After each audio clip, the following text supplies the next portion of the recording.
Eastman and Laird's Teenage Mutant Ninja Turtles issue number 3 is a continuation of what happens from issue number 2. Last we left, our boys had taken out the Mousers, and now they're in the dark, and they gotta figure out what the fuck's going on. I'm gonna show you the cover. There we go. And the back. And all together. Back up a little bit. I'm noticing I'm cutting it out, just to make sure you get all of it in. The turtles now are crawling through the sewers and on their way to get out. They are with April at this point. They know she hasn't revealed her last name as of yet. But they're still with April, and they end up coming out of the sewer. We talked about what happened in the last issue.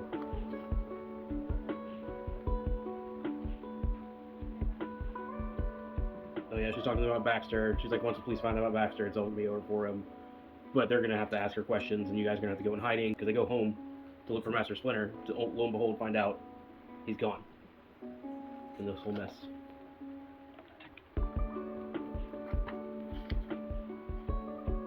Raph is really tore up about it, but that's because he's highly emotional. So they smash the Mousers that are left, and eventually Leonardo quells what's going on and starts dishing out orders and gets them to start doing some stuff. Gets Mikey to gather up all their important stuff, and Raphael and Michelangelo to help, while Donatello was keeping an eye out for the cops because they're afraid the cops are going to get them too because of, Baxter shenanigans and whatnot. Even though they don't know what they're looking for, they just know there's a bunch of Mousers in the sewers, so they're going to obviously go looking for the Mousers, and they're going to run into the fucking turtles. Raphael loses his shit, he goes to look for Splinter. That's what he does. It's very emotional.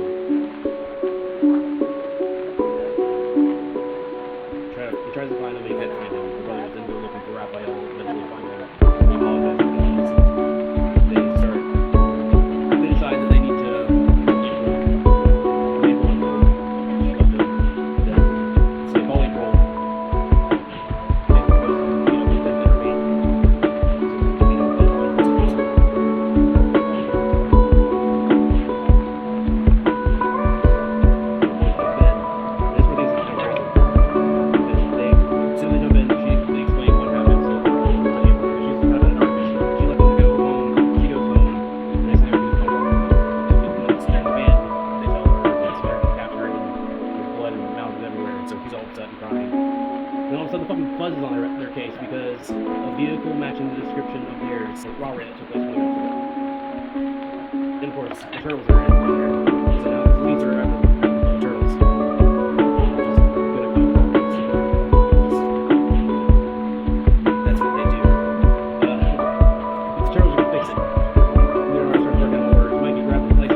and they run into more, only ultimately to end up in looks like they're in a park.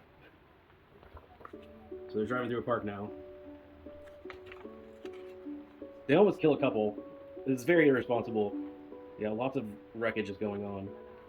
I feel bad for this couple right here, because look at that. They jump off a bridge. They're just enjoying their day. All of a sudden the turtles came out of nowhere.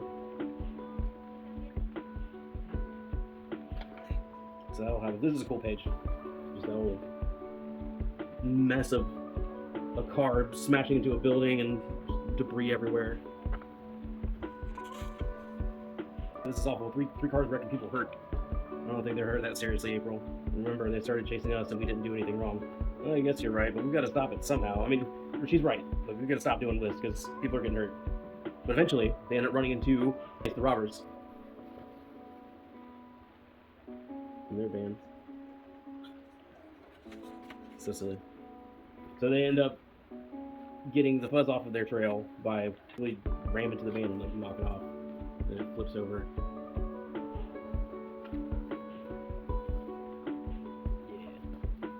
Yeah. And every single cop's right there, ready and willing to just shoot them all up. But they don't. So they end up making it back to April's place. April talks about losing her father. He had a stroke. He had a stroke 6 months ago, so he's now living in a nursing home. So she said that the turtles can stay with her in the meantime.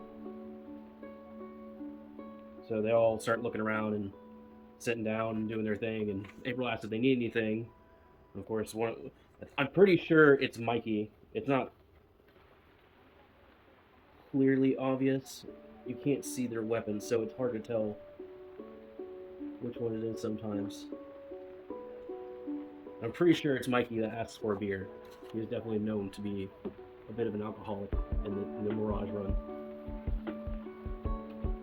But they're so tuckered out from all the shenanigans and being up for so long, they just fucking pass out. So April tucks them in, and she goes to bed herself. And that's the end of their story. And we go to the epilogue, which explains what happened to Master Splinter. So Master Splinter is just chilling at the lair, and all of a sudden Mouser just start coming after him. So he starts defending his life like he should, and that's gonna be very scary. You're like, as a giant mutated rat, a robot that's built to destroy you, and there's multiple of them. I think he fights 4 of them at once. Yeah, there's 4 of them. One of them takes a chunk out of him, so barely makes it out. And then more show up. He starts having to run through the sewers to escape.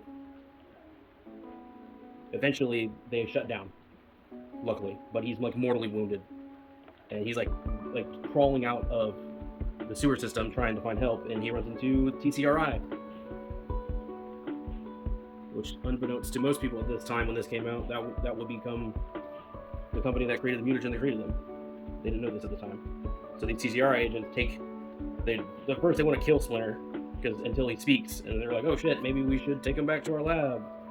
And that's where they take him back to the lab.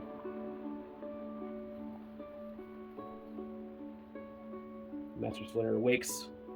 He's confused. He's like, what's going on? He's like, I've been captured, but wait, no, there's no chains or shackles. What gives? So he starts wandering around the halls, and this is when you first see the Utroms. For those of you that don't know, the Utroms are a race of aliens from Dimension X. They are what Krang is. So that's cool. That's a great way to end it. And of course, there's more ads for the other issues of Mirage Studio stuff during that time. And then a little short on Rockola. And then something called Complete Carnage and Radical. It's a short story by Kevin Eastman and Jim Lawson. Which Jim Lawson makes some really cool art. I like the stuff that he's worked on. But yeah, this is Kevin Eastman and lettering by Steve Levine. And this is also where you see Casey for the first time, which is great. It's him and Raph hanging out, which they're thick as thieves. They're like best buds in this series. So they're hanging out, sparring about, doing their thing, and they decide to go to a place to throw around a shuriken. And that's when they go into an uninhabited building, and they run into a evil villain, none other than, what was it? Complete Carnage, that's right. His name's Complete Carnage, this dude right here. And Mr. Carnage is being pursued by a superhero named Radical, that's right. So Radical shows up, fucks him up, and then leaves. And they're just like, what the fuck was that about? Maybe they're back. Probably not. It's just her yeeting him into the Arctic to hang out with the penguins. And then these two idiots just going about their way and it's like, hey, he references Chuck Norris. They're like sparking and shit like that. They're throwing the shuriken.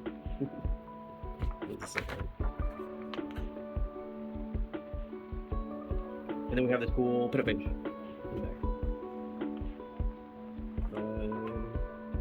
Lee Schumann, 1906. One thing I didn't say at all during this video is I don't know what printing this is. I'm not going to say it's a first printing because it is not explicitly said, but at the same time, I really don't fucking know. It doesn't say it in here like the other ones have. So yeah, that's been this issue. Thank you for watching. I will catch you next time. Peace.